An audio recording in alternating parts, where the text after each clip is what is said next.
Bonjour à tous, c'est Luna Butterfly. Bienvenue dans ce tout premier épisode de mon podcast. Aujourd'hui, je vous invite à revoir un fascinant dans l'univers de la musique, une forme d'art et de communication qui traverse le temps et les cultures. Que vous soyez fan de K-pop, de rap, de musique classique ou de chansons traditionnelles, ce premier épisode est pour vous.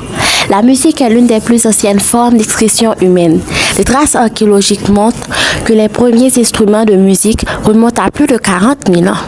À cette époque, les humains utilisaient des objets naturels comme des os, des pierres ou des morceaux de bois pour produire des sons. Ces sons rythmiques étaient souvent liés aux rituels, à la chasse ou aux célébrations communautaires. Au fil du temps, la musique a évolué avec l'invention d'instruments plus sophistiqués comme les cordes, les flûtes et plus tard les instruments à vent et à percussion.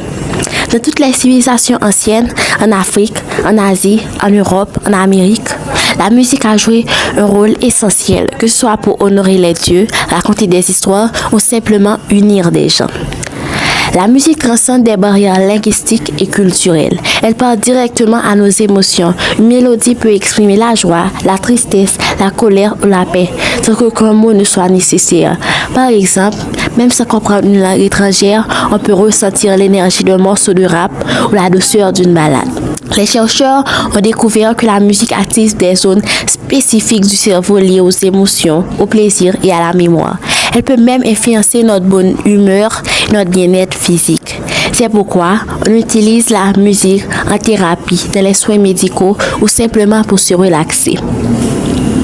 Le monde de la musique est très divers. On trouve la musique classique, riche en histoire et en complexité, le jazz, synonyme de liberté et d'improvisation, le rock, souvent rebelle et énergique, la pop, universelle et accessible, le rap, puissant et engagé, la musique traditionnelle qui porte la culture d'un peuple.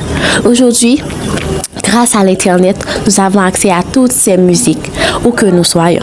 Par exemple, la K-pop, un genre originaire de Corée du Sud, mêle chant, danse et visuels colorés pour créer un spectacle complet qui touche des millions de fans dans le monde.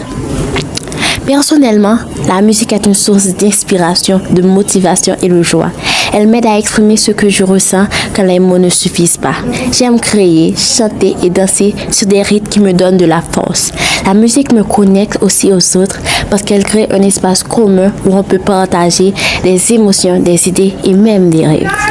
Merci d'avoir passé ce moment avec moi à découvrir ensemble l'histoire et la magie de la musique. J'espère que vous avez appris quelque chose et que vous sentez inspiré à écouter, créer et partager la musique autour de vous. N'hésitez pas à me dire quelle musique vous aimez ou ce que vous aimeriez que je parle dans les prochains épisodes. À très vite pour un nouveau podcast plein de découvertes. I'm Luna Butterfly, this beauty babe. Mwah!